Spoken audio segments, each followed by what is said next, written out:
is On the Ice, presented by Independence Blue Cross. A weekly recap of your Philadelphia Flyers from blue line to blue line. Broadcasting live from Chickies and Pete's, tonight's show is brought to you by Han & Stone Spa, Pat Dion Beverages, The Capitol Grill, Chickies and Pete's, Payroll Service Solutions, and Independence Blue Cross. We now go live to Chickies and Pete's for On the Ice, presented by Independence Blue Cross. Now, here are your hosts, former Flyers goaltending great Bernie Parent and Paul Jolovitz.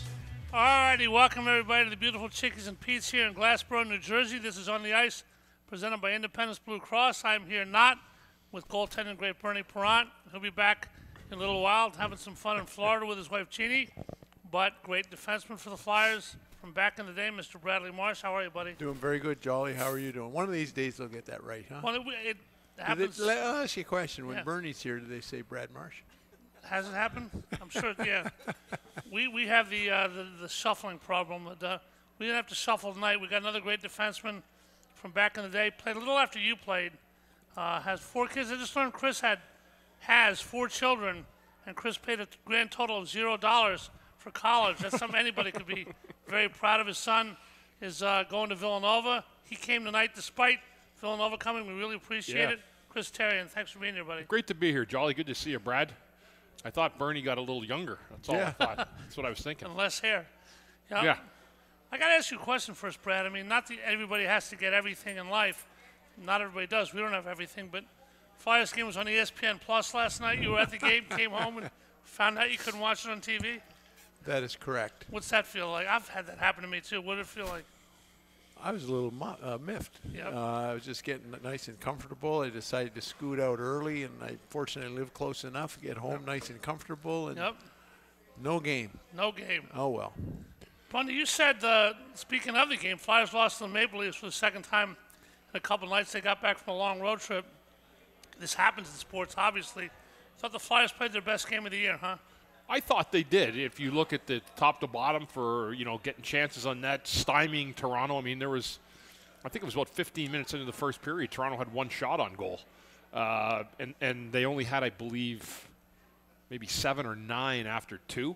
17 for the game. For the game, you know. So when you do a job like that against an extraordinary skill, a top-heavy skill they have, it's usually can be a very, very detrimental task. But they did a great job. The problem is with the Flyers is they're just lacking that 1 or 2 horses. Like Toronto has those 1 or 2 horses with Austin Matthews. They can play bad and they still can get that goal. Yes. And Craig Berube's a good friend of ours, and I was talking to Chief to an extent today. He didn't like his team's game last night, but they found a way to win, and they weren't on their A game. That's the mark of a good team. A team that can play their B or C game and still win. I mean, the Flyers can too, but the more you can do it, obviously, the better off you are, huh? Well, absolutely. Exactly. And, Toronto has the 5 guys that make the vast majority of their money, and they just need one chance, one opportunity, and it's in the net, or they create a scoring chance.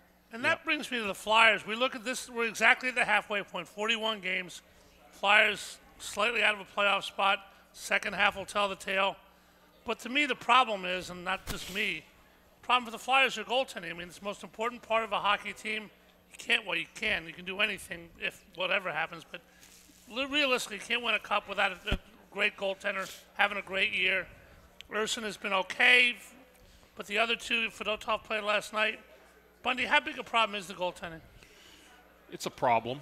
Again, I don't like to knock anybody down because they're doing their best, and I know that.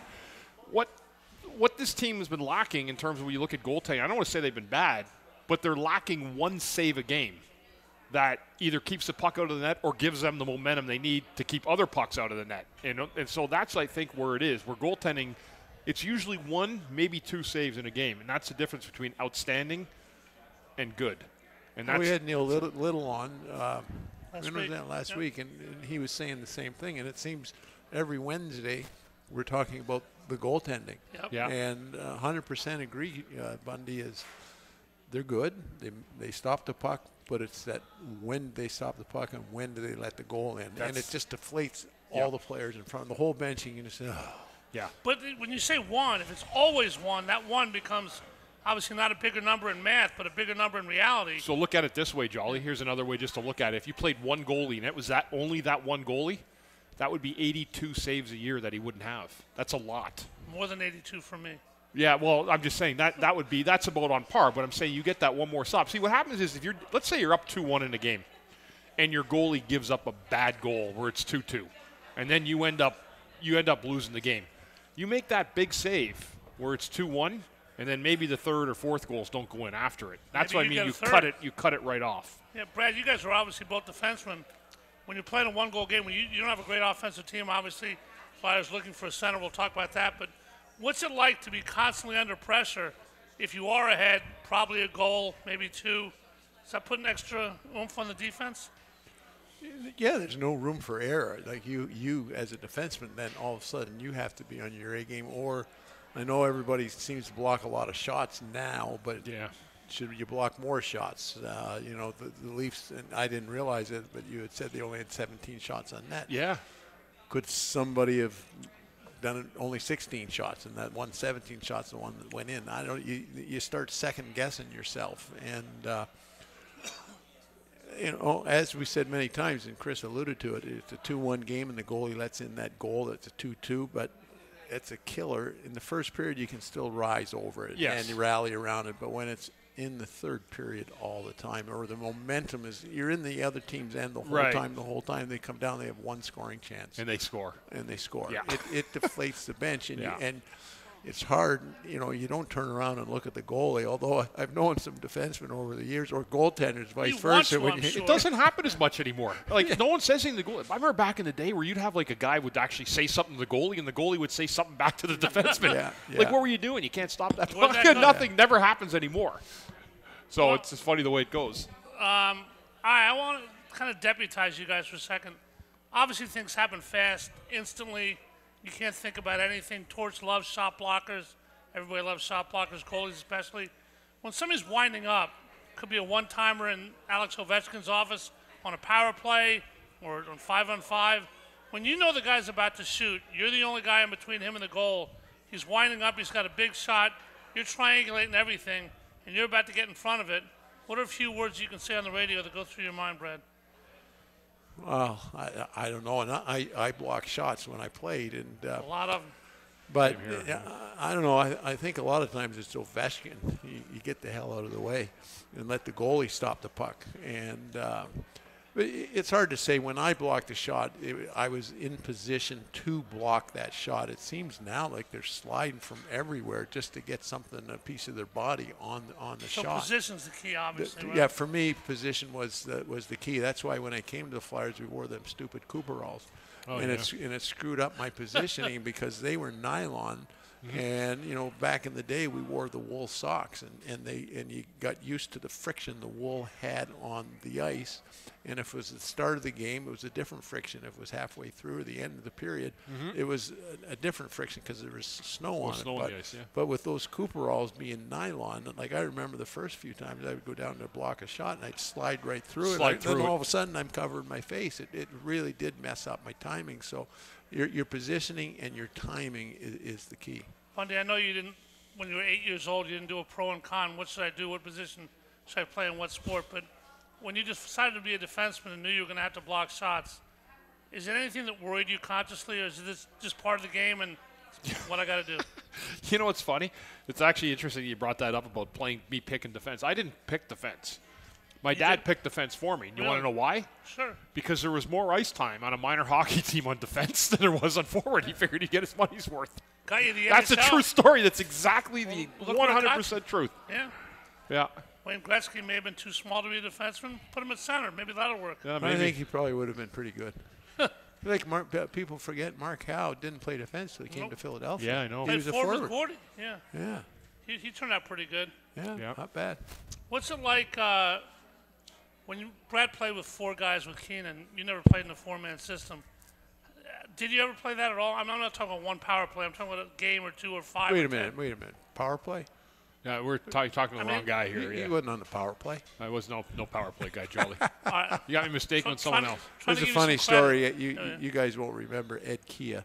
He played with the Atlanta Flames in KEA, right? Yeah, shortest name in sports, Ed Key, at 5 letters. But anyhow, me and him used to have a little running competition because the only time we were on the power play was like when there was 3 seconds left and there was a stoppage of play, and then you would put out your regular regular 5-man unit because they were coming back to even strength. And so me and Ed always kept a running total. I had 12 seconds of power play time, Ed, today. How many? Oh, I only had 9, Marshy. So we always kept the joke going, the running total going, because we were power play specialists. You know how much I had?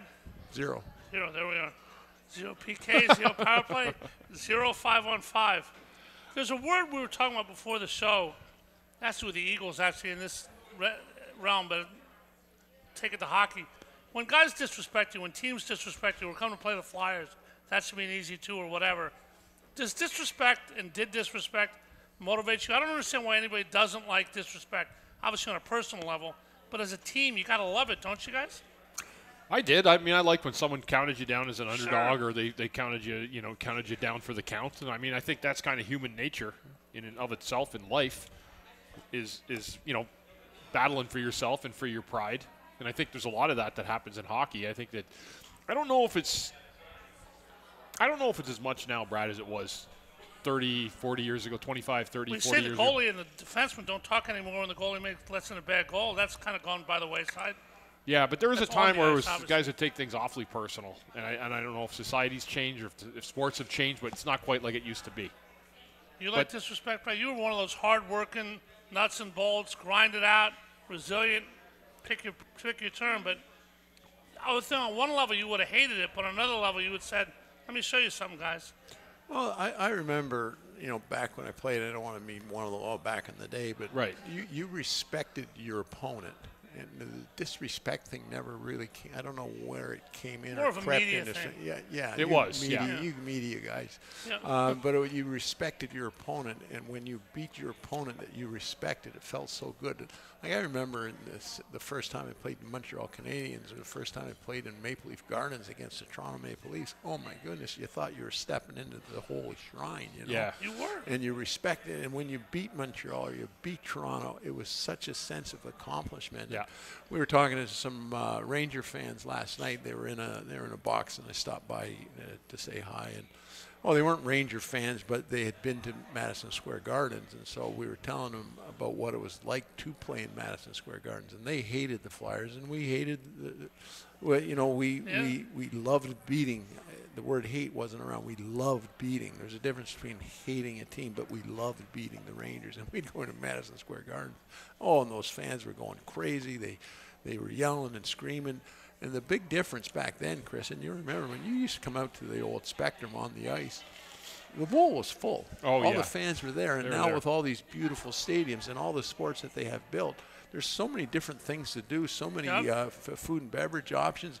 They don't come to their seats sometimes until the 5-minute mark of the first period. I must ask you, what's going on with the game, guys? Hey, we are here to watch a game. Sometimes people forget that. But and the whole atmosphere was such electric. So when you went into, I said Montreal and Toronto, but when you went into Madison Square, you loved beating them, man, because it was such a great atmosphere. Well, we normally don't get into this for obvious reasons, but beating your opponent last night, the Maple Leafs, who have won a cup in 58 years when the cup starts. We have Craig Berube, ex-Flyer, was a guest on this show last year many times. You guys are both buddies of his. How do you think he's doing up there? I think he's doing a great job. And Brad I'm sure would agree with me. I mean, he's a no-nonsense coach, right? And he understands a good pulse of his team. He knows each individual player, what they bring strength to the team. And I think the biggest attribute that he does, he communicates fairly with players. And I think nowadays in society we live in, I think that's super important for guys to understand what their role is every single day.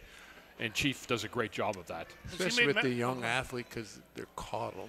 Yeah. Ever since minor hockey, they're coddled. And, little Johnny never did anything wrong and all this kind of stuff. True. Yeah. Whereas Chief hits them right between the eyes and tells them exactly what they're doing wrong and why they're not playing or why they're only getting 5 minutes of ice time. And Torts, we said the same thing about Torts. Torts is the same way. Everybody knows where they stand. Whether they like it or not, they know where they stand. And St. Louis, last place win a Stanley Cup.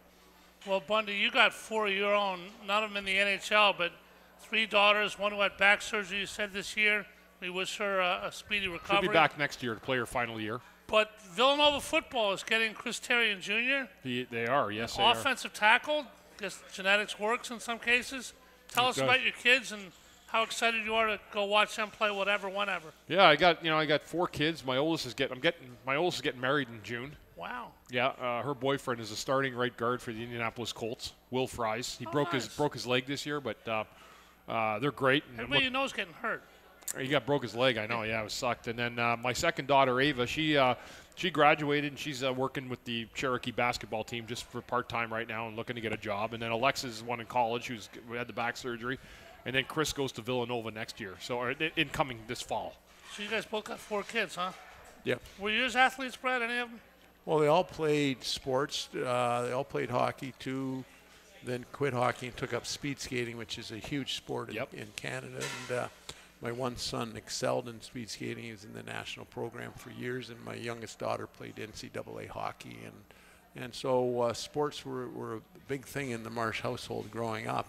And to me, we all want them to do well and go to the level where they aspire to be. But the main thing is get your kids involved in something. In our case, it was sports. It doesn't have to be sports. My one daughter got involved in the drama and the arts, and it was wonderful going to see her in the school plays and all that kind of stuff. Yeah. Get involved in something. Yeah, get involved in something. I wasn't a bad athlete, but my parents got me involved in speed skating like you did to your kids. I missed the world record in the 500 meters, guys, by 1 minute and 3 seconds, which may not sound like a lot unless you know what you're talking about. Everybody's good at something. What's the world record? 30 That's seconds? 1,000 meters. Yeah. It's like 1,000 feet But for the me. speed skating was a wonderful sport. We loved it when our kids took it up. They saw it on the Winter Olympics, like so many of our kids do. They see a sport or they see an activity or something they want to get involved in. Our one son, he was a terrible hockey player, and he wouldn't mind me saying it because he agrees with me. But it just never clicked. The team sport, the hockey never clicked, and he took up the speed skating, and boom. It was like love at first sight. Yeah. And it was weird.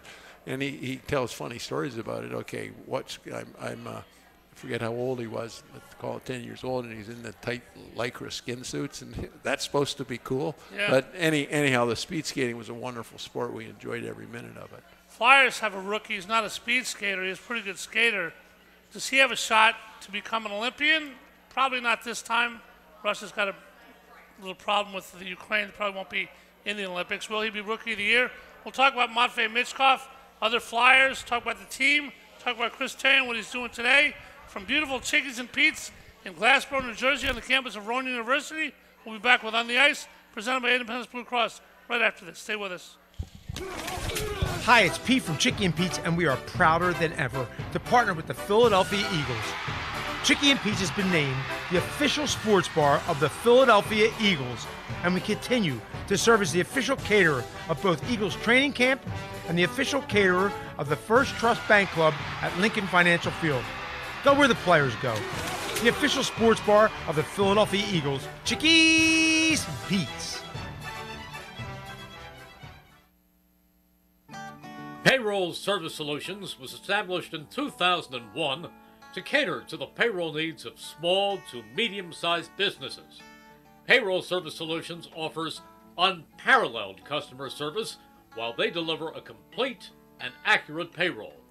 When calling Payroll Service Solutions, you will never be put into a voicemail or go through a series of prompts to get to a person. All customer service representatives are extensively trained to handle all of your payroll needs, therefore saving you time. They value each and every one of their clients. No account is too small. Call Payroll Service Solutions today at 1-866-PAY-EASY for a no-obligation review of your payroll needs. That number again is 1-866-PAYEASY. Payroll Service Solutions. At Independence Blue Cross, we take care of the people who take care of you. Everyday heroes like firefighters, police officers, teachers, farmers, and healthcare workers. Doctors and hospitals across the region have IBX, and they know what it means to have reliable access to care. So whether you're saving lives or just trying to live a healthier life, count on IBX, the region's #1 health insurer for 85 years. Learn more at IBX.com. Let's take a moment to breathe. Deep inhale. Extend your spine. Remain focused on what you're doing. If safe to do so, exhale slowly, leaning to one side. Inhale back to center. If safe to do so, exhale slowly to the opposite side. Find mental health resources at loveyourmindtoday.org. This message is brought to you by the Huntsman Mental Health Institute and the Ad Council. We now return to Chickies and Pete's for On the Ice, presented by Independence Blue Cross. Once again, here are your hosts, Paul Jolovitz, Brad Marsh, and Chris Therien. Thank you very much, Stephen Lawler. You're listening to On the Ice, presented by Independence Blue Cross, live from Chickies and Pete's, right here on 1490 WBCB, 107.3 FM, and seen live on YouTube at WBCB Sports. Time now for the Independence Blue Cross Live Fearless Player of the Week. This week it's Travis Konechny, who scored 3 goals, including 2 last night in the losing cause against the Maple Leafs. Remember to choose Independence Blue Cross today and begin to live fearless with 2 guys who lived pretty fearlessly when they played. Brad Marsh, our guest Chris Therien. You got a nickname. You have one of the good nicknames in sports, Bundy. You have a nickname, not Marshy, not Simmer, not Richie. I talk Jolly, about this. not Jolly. Jolly. Right. I don't have a good Forgot nickname. that, didn't he, Brad? I would never give myself my nickname, but why does hockey have such bad nicknames, and why do you have such a good one? I got mine, like, it was really fun. I got it like the first week I played. Ed O'Neill? Yeah, Ed O'Neill. I always tell people Al, not Ted. So you guys, everyone can chill out and relax. Yeah, I mean, I was just, I guess I reminded somebody that played, and I used to sit and watch a lot of the reruns of Married with Children when I first came up, and I loved Al Bundy. And someone just started calling me Bundy. Or did you like Christina Applegate? Oh, yeah. I did. Pretty good left winger, huh? Yeah, she was a good left. She was around like 1990 when I was like 19-year-old in college.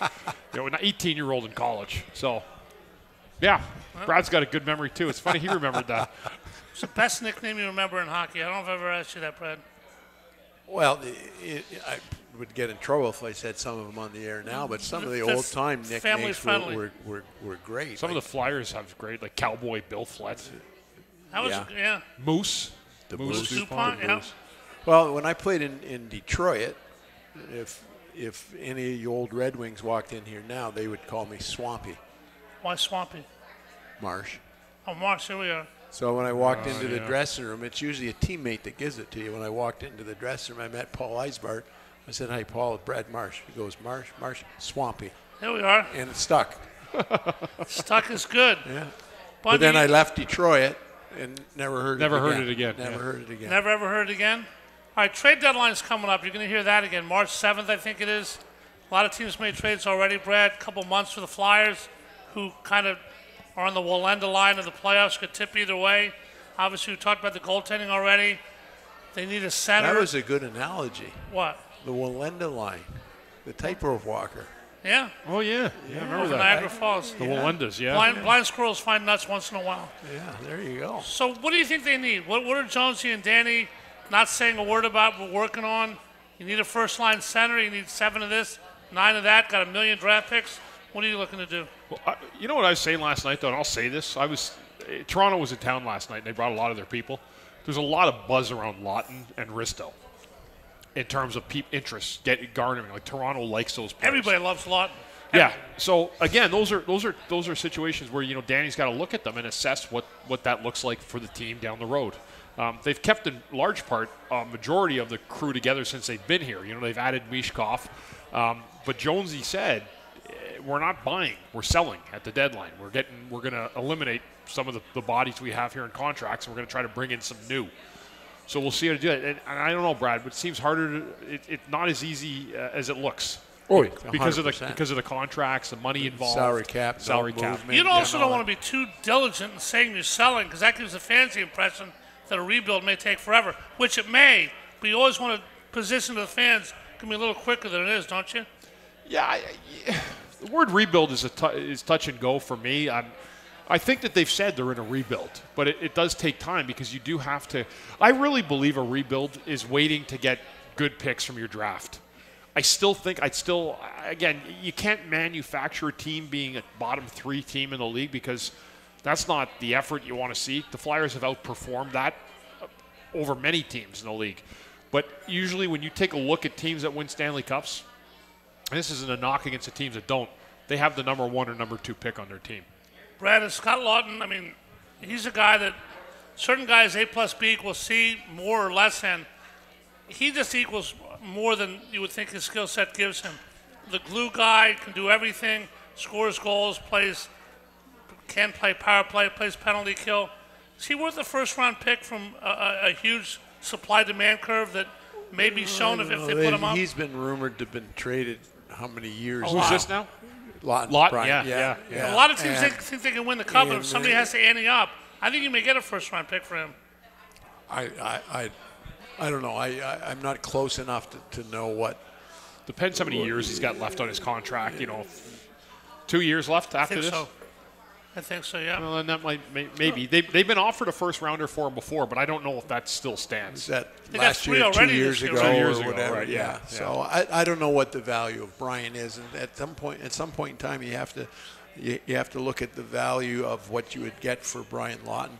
Yep. Scotty Lawton. Oh, it's Broughton. I Brian played against Lawton, Broughton. Brian, yeah. You know what? One time I know Brian Lawton from Rhode Island. Yeah, we were first out pick in the draft. Yeah, we were out at a function. I called Scotty Bryant and Rob Baer, who I work with the Flyers. You know Rob. Yeah. He says, "You dummy, you're dating yourself." But anyhow, we had a chuckle over it. But with Scott, you have to look at the value of what you're going to get for him now. Is it a second round? Is it first? I don't know. Is it a third round, or is the value of Scott more valuable in the dressing room with the young core of players that we have now? That's the decision they have to make about him. To me, Risto is as good as gone. He's played so well this year. Yeah. They'll get some good value for him, I think, even though he has a big contract. Yeah. When you talk contracts, I mean, if Jonesy's selling, and I've heard what you guys have heard, who are the guys then that you would say are prime candidates to get somebody to come in here? Joe Farabee, Bobby Brink, Morgan Frost?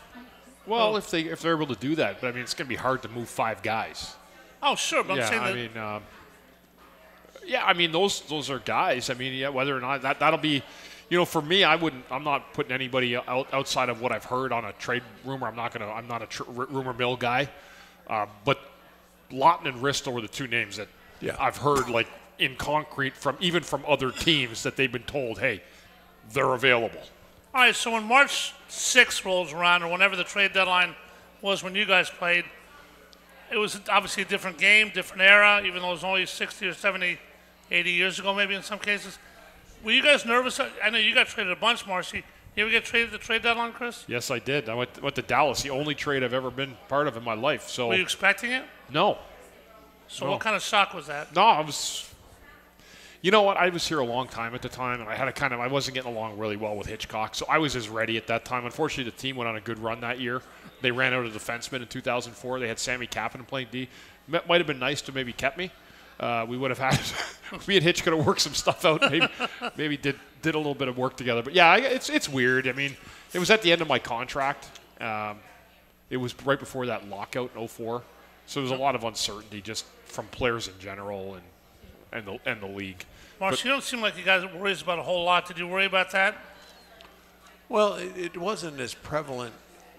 It wasn't talked about like it is now back in the day, and there wasn't a lot of trades during the season. So no cap, obviously. So there was a lot of pressure come trade deadline, but there wasn't the phone, there wasn't the hockey talk shows, and there wasn't. So it was just basically the players talking amongst themselves and what did they hear perhaps from their agent and so on and so on. And I remember my first year in Atlanta, the trade deadline came, and we're all on the ice, and the trade deadline was noon. Let's say we were still practicing, and we're all wondering, okay, did anything happen? Well, I guess nothing happened. Then Tom Lysiak, who was our captain at the time, got called off the ice, and we're saying, oh, nothing happened if Tom went off the ice. And except Tom got traded. Next thing you know, it was a 5-player deal with Chicago Blackhawks.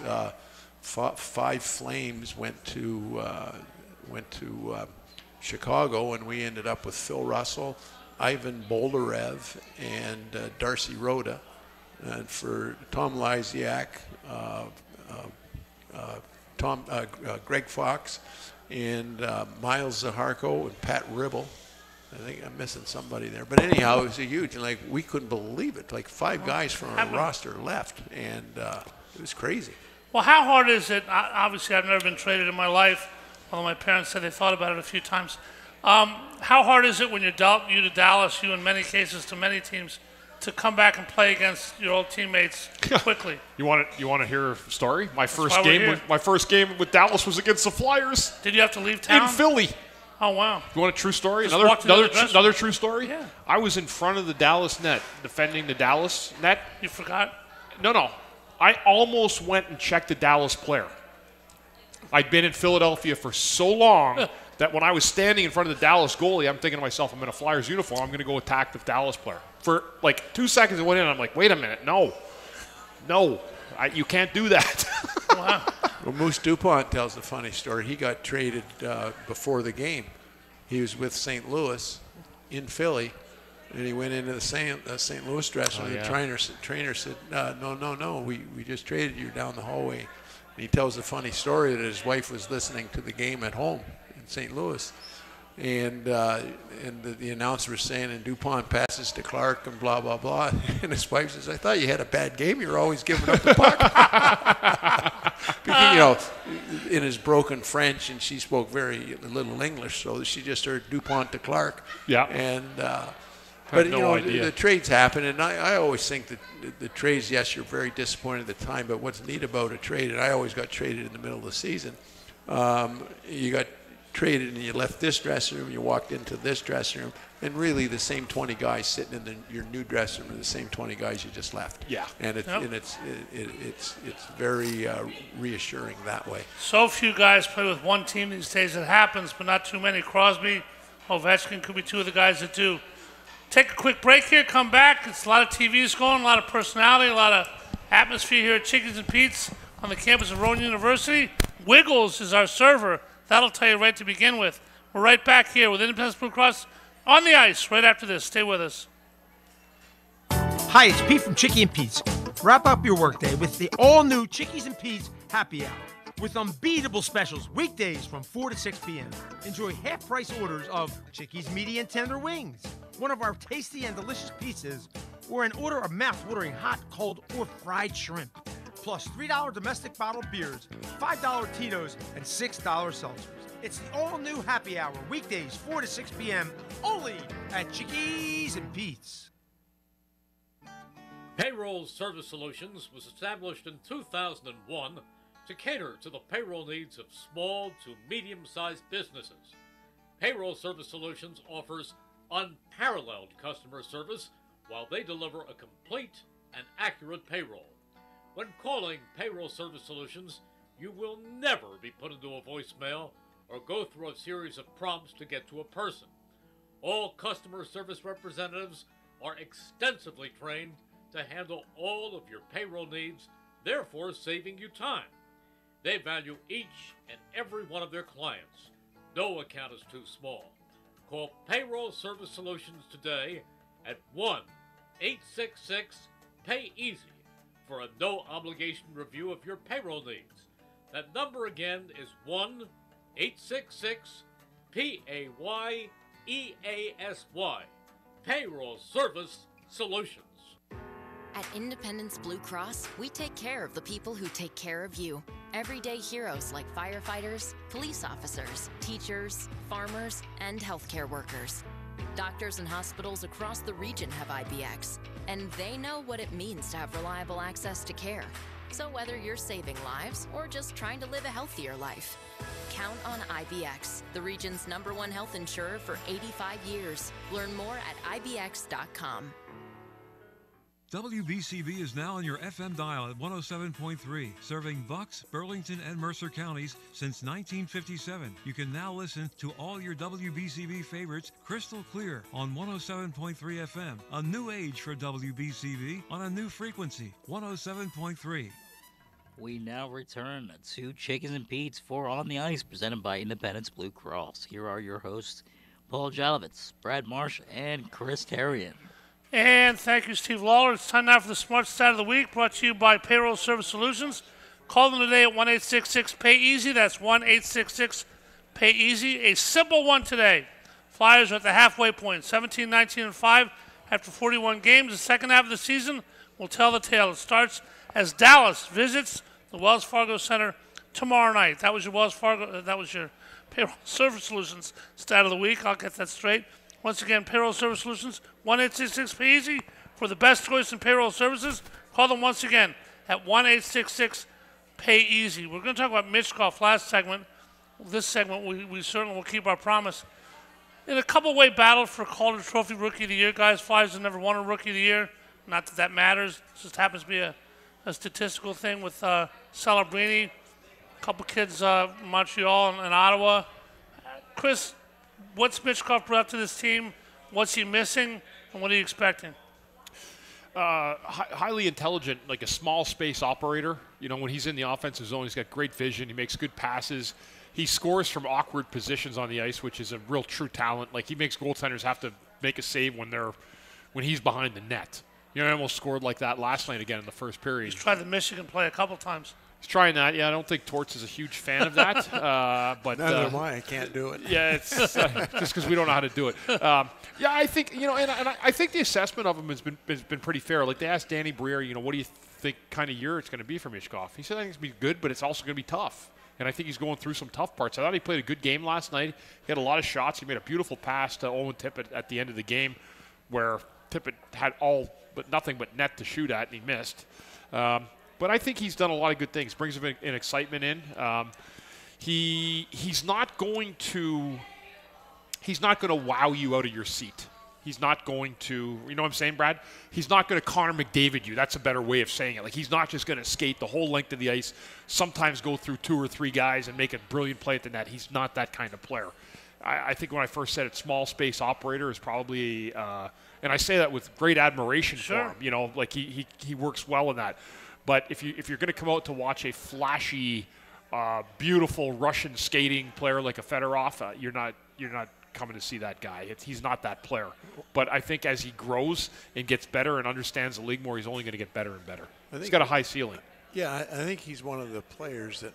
What did he do? I didn't really notice him. Oh, he just had 3 points. Right. You know, you're not going to notice the points that he gets because he gets the assist and he gets the goals, but it's not the highlight reel goal that we're used to seeing from a player that's got this much press. But I expect good things of him, and but as I've said before, I'm waiting to see what year 2 and year 3 brings before I'm going to say he's going to put this franchise on his back and take it down the promised land. Great addition, don't get me wrong, and he's going to be a good Flyer for a lot of years to come. Well, but will he be a great Flyer? I don't know, and nobody knows that. Nobody knows. Yeah, I mean, is he going to be? Is he the head of the snake type of player? I don't know if he is that player. Well, what everybody needs is help. I mean, unless you play tennis or golf, you need somebody to be with you. You need a wingman. How important, Brad, is it for a true center to bring Michkov to his very best? Well, I think you got a certain, I'm drawing a blank. The kid in Chicago. Bedard. Oh, but yeah, Connor Bedard. He's got no wingman. He's got nobody. Yeah. And, they should have fired the GM for getting him nobody to play instead of the coach there. Yeah, Luke deserved better than that. Oh, yeah, 100%. Yeah. So that's you always talk about, or everyone's talking about, okay, what do the Flyers need? What do the Flyers need? Yeah, we need this, and we need someone to support Michkov. In a big way. No Flyers ever won Rookie of the Year. Does that mean been around 50 years? Have we had a defenseman win the defenseman? Norris Trophy? I think Howie was second a number of Mark times. never won the Norris Trophy. But, it was Paul Coffey and Ray Bork were playing too. Yeah. But I don't think we ever did. You've had, obviously, Clark won the MVP a couple times. Won it 3 times, Clark. 3 times? Yeah. How important are individual awards? Is it something that's got to be organic in the normal course of business? You can't go for that, Brad, can you? You can't say, well, I'm going to win this, that, or the other. Just play the way you play. Somebody votes you in, they vote you in, right? Well, 100%. And, you look at every player, for the most part, that wins a trophy, the first people they thank are the teammates. And I couldn't have won this without the help of my teammates. Yeah. And so everyone realizes that. And the Rookie of the Year, he has to have a nice supporting cast. And I think Michkov is who's Celebrini is his competition right Macklin now. Celebrini. Pretty much, yeah. Like he was like Casper the Ghost when we played. We played him here. Yeah. You didn't even see him on the ice, and so Michkov's got to finish strong, and I think I don't want to use the word shoe-in or anything, but I think he's a strong candidate, but he has to finish strong. He can't rest on his laurels. I will say this. If Michkov and Celebrini finish with, let's say, 70 points each, Celebrini will win the Calder. Because he's more flashy? Because he's just the first pick. The NHL will want that. I've been around a while, Charlie. I've seen the way the awards get handed out sometimes. I'm just telling you. That's why Michkov needs to have 10 points on this kid if he wants to win. Say there's a little political spin in the NHL? There's a political spin everywhere. Well, and that's partly what you're doing now. I mean, Brad, we know, runs the alumni, the Warriors, and we'll talk about that a little later. Mm-hmm. You do what on game nights? You work with a bunch of people doing a podcast? What's your role these days? So you know what? I do a podcast over there called Snow the Goalie with Anthony Sanfilippo and Russ Joy. I also do pregame radio with Jason Martinez and Brian Smith first. So when I head to a game, I go eat. I go do 97.5 or 93.3 radio, whichever station it's on that night. Let's hope Jason gets better, by the way. Yeah, Jason's a great friend and a great person, and God bless him. Yeah, and praying for him that he gets strong and healthy. Yep. And then what I'll do is I'll go to Snow the Goalie podcast the rest of the game. The Flyers brought us in as an extra voice. So we'll break down the intermissions and post-game, and then we do a podcast like try to do it once every week or every two, but it depends when we can all get ourselves together. And I also serve as an ambassador to a sense because a lot of people come by, and we're always talking with people throughout the course of the game. So an all-purpose, oven mitt, if you want to call me one, but I love talking hockey. Like last night we were walking. I saw Brad. We were down in the suite level. We were just walking around for a few minutes talking. Toronto had some of their former alumni in, and so it's good. I get to see a lot of the guys that still work there, and I love being around the sport. Cool. What's going on with the alumni now, Brad? Well, it's kind of the calm before the storm. We got a busy time coming up, and start with our Friday night fights in March, and then we're having an alumni weekend this year. 3 events in 3 days: pickleball tournament, walk, run, and ride, in our annual golf course. And the whole weekend is designed. Yes, we're going to make a few dollars for all the great things that we do, but the main goal is to be able to bring in 60 plus alumni, and this year, because of the first ever alumni weekend, we'll all be staying in the same hotel, and we'll be able to tell some stories, tell some lies, and have some laughs. And so we're doing that this year? Okay. Alumni weekend, and we're just getting ready to announce in the next. Will the golf tournament be part of the alumni weekend? Yeah. Oh, it will. Yeah. Okay. So it's Saturday, Sunday, and Monday. At Little Mill. And the pickleball and the walk, run, and ride is in Conshohocken, and then the golf tournament in DuPont. Wow. In Wilmington. On Monday. Not my neck of the woods, Conshohocken. Yeah. You also do the Warriors, Wounded Warriors playing hockey. It's a great thing. Started with one team, got like 98 now. What's going on with the Warriors? Just a clarification: it's not the Wounded Warriors. That's a very good organization that started. No, not the organization, but it's a bunch of former Warriors. Yeah. So the Warrior hockey discipline is disabled veterans. That's how they refer to themselves. Okay. When they're discharged, they all have a minimum of a 10% disability. We're all standing disabled veterans. I shouldn't say we. They are all standing disabled. So it's not sled hockey or anything like that. And, it's funny. There's a lot of similarities between the retired military person and the retired athlete, in this case hockey. Mm-hmm. They got the same bumps and bruises and aches. And if you look at a lot of their personal lives, the similarities in life afterwards is very similar. Bankruptcies, number of jobs, divorce, and et cetera, et cetera, et cetera. A lot of similarities, and I think that's why you see throughout the league really is a lot of NHL teams, a lot of NHL alumni do a lot of stuff with military. And you do such great work. We're actually going to St. Louis in February with our Tier 4 team, which is our Learn to Play team. So we're going to a tournament there. So anything you want to advertise? People getting tickets or whatever? Oh no, it's in St. Louis. It's just there'll be I don't know how many other Warrior teams there, but it's great hockey, and these guys, they just love to play hockey, and some of them that were taken have never played a game before. Like we had one guy come out, he's 60 years old, and he says, I just turned 60, love hockey, and I bought my first pair of skates. And he comes out, and he's playing hockey now. Wow. And you said, correct me if I'm wrong, when you started with some of these teams, there was one of you, obviously you got to play somebody, but one of you, maybe a couple around the NHL. How many of the 30 NHL teams have, or 32 have Warrior teams now? Nobody has an affiliation with the Warrior team like the Flyers does. Some of them have a loose affiliation, but there's 39, I believe 39 Warrior teams throughout the United States now in various areas, and it's a lot of them around where there used to be a base, and so therefore a lot of veterans retired there. St. Louis has a really good program because they have a huge base there. And but anyhow, it's been fun over the years. All right, we're going to talk about the World Juniors after we come back from our final break. But before that, Bundy, you do some great work, obviously, with drug rehab and substance rehab. The What Am I Doing Today portion of our show, we've talked to you about it before, but anything new and anything you want to tell the people out there? No, you know what? It was a growing entity. We're helping a ton of people. We got a lot of contracts with the unions and stuff. People, I mean, every worker, every organization got somebody that struggles with alcohol, drugs, mental health, and we provide an opportunity for people to get their lives turned around and get back on track. So we opened the place last year. We moved from Fishtown to our place in Center City, which is just at the base of Chinatown. And are you affected by the arena at all? We don't know yet. I'll let you know about that. Yeah, but it's been talked about for sure. But yeah, it is, and we're getting people help, and really me sharing my story of what I went through is hopefully is where I find my hope and in my daily traverse, is that people will be able to find that same hope as I found, to get sober and stay strong through it.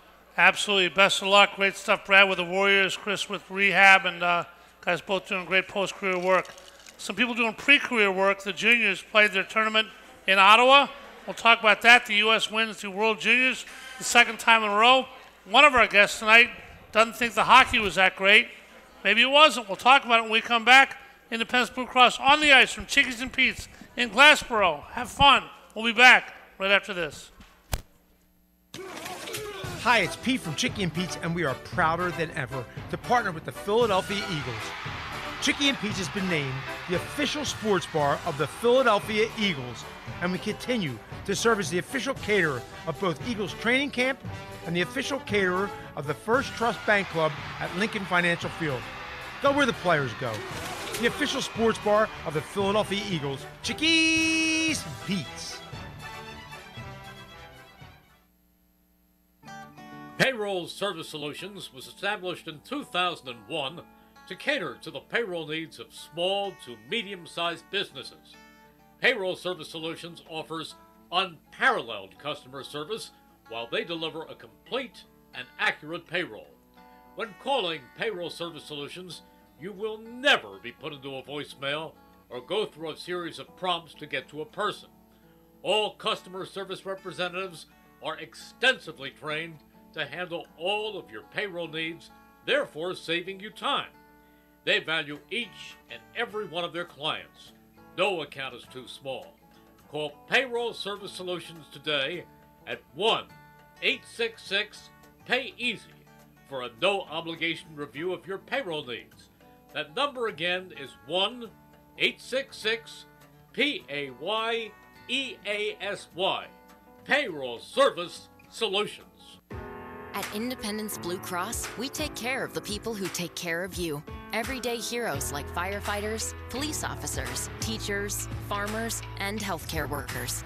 Doctors and hospitals across the region have IBX, and they know what it means to have reliable access to care. So whether you're saving lives or just trying to live a healthier life, count on IBX, the region's #1 health insurer for 85 years. Learn more at IBX.com. We now return to Chickies and Pete's for On the Ice, presented by Independence Blue Cross.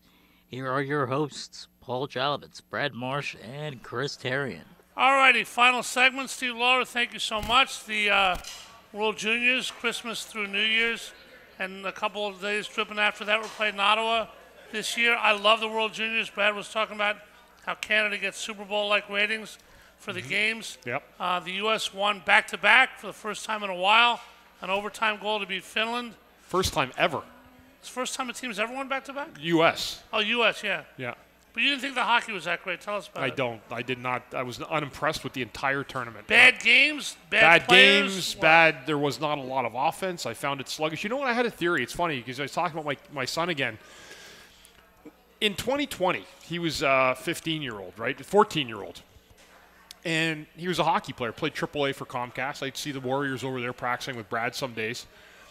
And when they kind of shut the rinks down and kids didn't have really the access they had, when I went back, it would end up being like almost into late November when they were playing that last year. You ended up playing hockey. And kids were getting their skates on the back seat of cars, getting dressed in the back of a pickup truck. And I said, you know what? This is not what I'm not doing this. And I told Chris, I said, go play football. Trust me on this one. I have a feeling.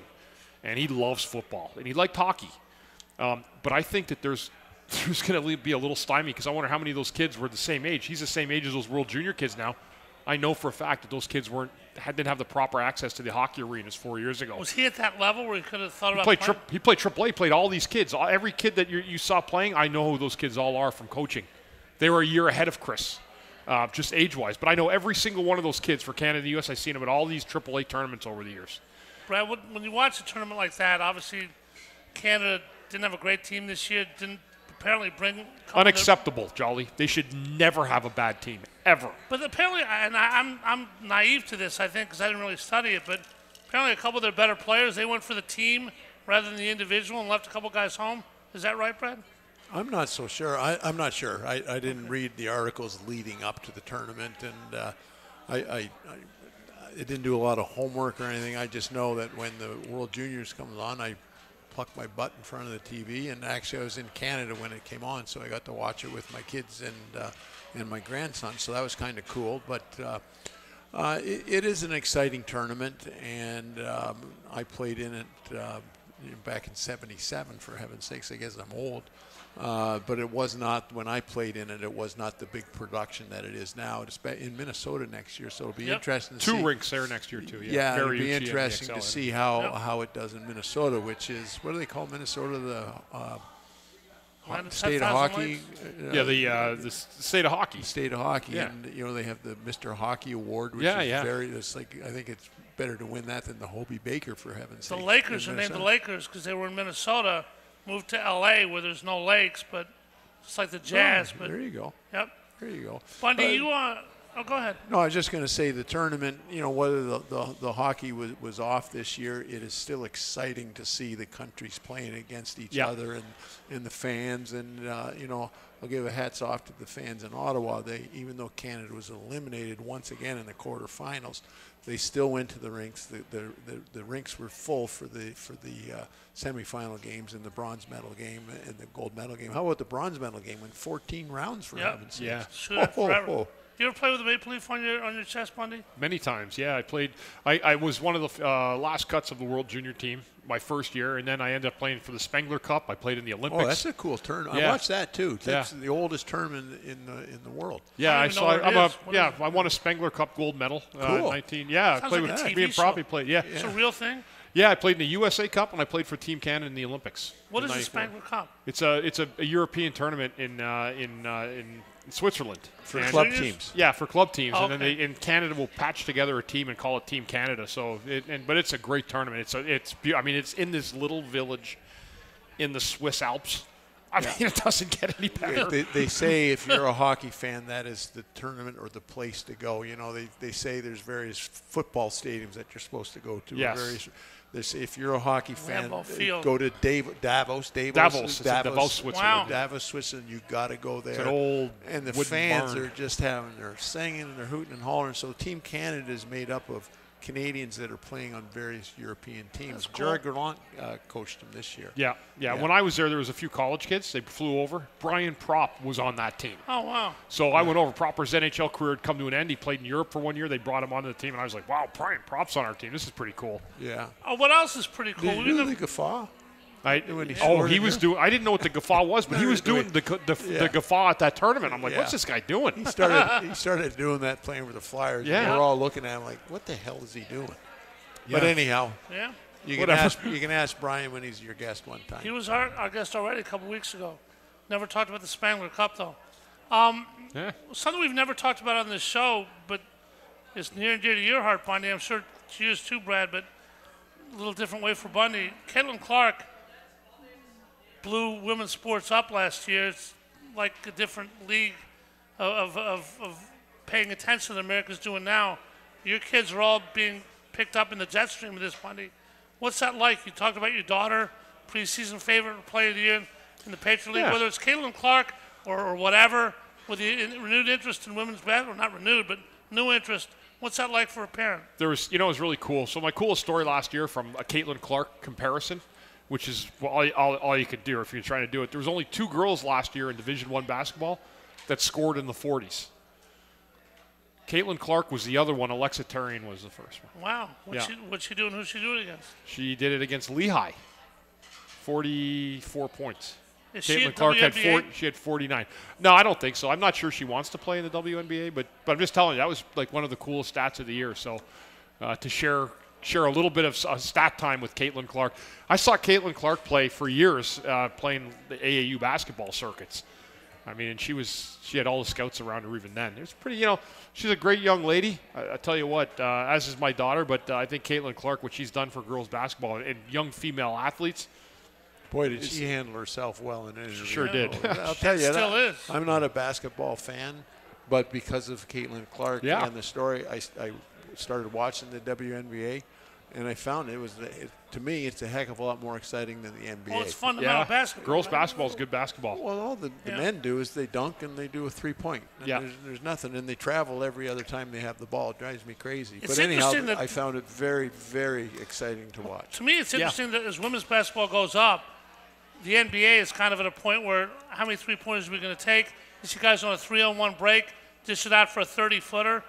How much is helping it, Bundy, this hockey show, but talking basketball, how much is helping women's basketball that the men's game seems to have hit a little bit of a rut? It's in a terrible rut. I find the NBA a very, very difficult product to watch. I used to like watching it when they used to put 7-footers under the hoop and they used to try to kill each other to get the 2 points. I used to enjoy that basketball. Now it's a 3-point contest. And, you can have a guy like me come on and say what you want about the NBA, but the ratings in themselves has been the eye test for everybody. And they've significantly dropped this year. And I don't know if they need to change the way the game is played. But I agree with Brad. I think the girls' game is amazing. All right, guys. Joel Embiid obviously is not known as the ultimate warrior. He's a great, great player. The durability is a problem. Easy on that. He's an unbelievable player. Well, when he's playing his best. You can't put great, great, great on his label. To me, you can't. Until he achieves something. Oh, I agree with you 100%. I'm all about achieving, but his talent is on display. Did you play with anybody like Joel Embiid? Somebody who's unbelievable? Your heart is part of your talent, and he has no heart. Jolly, we have 3 minutes left, and I don't have time to answer that question because that would be another hour-long conversation if I've ever played with anybody like Joel Embiid. Was there anybody that you played with that missed, not necessarily back-to-back, but you thought didn't go out with a broken neck and play? And the hockey mentality. If you're missing every other game, load management, I know you hate it. I'm sure you both hate it. Load management. Yeah. I love that. I don't even know what that is. Like, don't you have to? Doesn't there come a point where you have to every day look yourself in the mirror and live with what you see? So if you're a pro athlete and you can't look yourself in the mirror and say, I'm proud of what I do on the ice or what I do on the court or the field, then you shouldn't be playing. All right, without naming names, because I'm not here to start fights, but is there anybody that either one of you played with where you thought, this guy probably could have played a little more than he did? He let maybe a little injury get to him a little too much. I know, Brad, you play with broken everything. You play with... That was a different time. You're sitting here, you're thinking, and off the top of my head, I really can't think of, there's some players that played softer than others, and there's some players that didn't maybe play as hard, et cetera, or, go to the well, or maybe they were a little shy in the corners. But that didn't mean they didn't compete. That didn't mean that they let their teammates down. Right. That was just their style of play. Like, I played with Guy Chouinard. He was a 50-goal scorer. He never went in the corners. he wasn't embarrassed to tell everybody. Well, Lesky didn't go in the corners that much. He had people going for him. You get 2,850 points. You didn't have to go in the corner. The history of the NHL, there's very few players that you could compare to Joel Embiid. And the Sixers will never win a championship with him as their player. Jolly, how do you think Joel Embiid would have done in the 80s against the Lakers and the Celtics? I'll leave it at that. Yeah, I agree with you 100%. And there you go. I agree with a lot of what you said. It's been a refreshing show with you, Bundy. You always shoot it straight, Good luck to your kid, Chris. Thanks, Good luck guys. to your daughters. Love you guys. Thank you, guys. Thanks so much for being here. Yeah, appreciate both of you. Thank you. Brad, let's do it again next week with Bob Kelly at Bordentown. Thanks so much. Kelly. The Hound. The Hound will be on the prowl next week. Chris Irmer produced this fine program. Stephen Lawler, great job. We'll get the intro straight one of these weeks. I promise you that. From here at Chickies and Pete's in Glassboro, this has been On the Ice, presented by Independence Blue Cross. For Brad Marsh and Chris Therien, I'm Paul Jolovitz, saying have a great week, everybody. Happy New Year for the last time and many, many more. And go Flyers. Go Flyers. You're listening to 1490 WBCB and on your FM dial at 107.3 W297CL Levittown.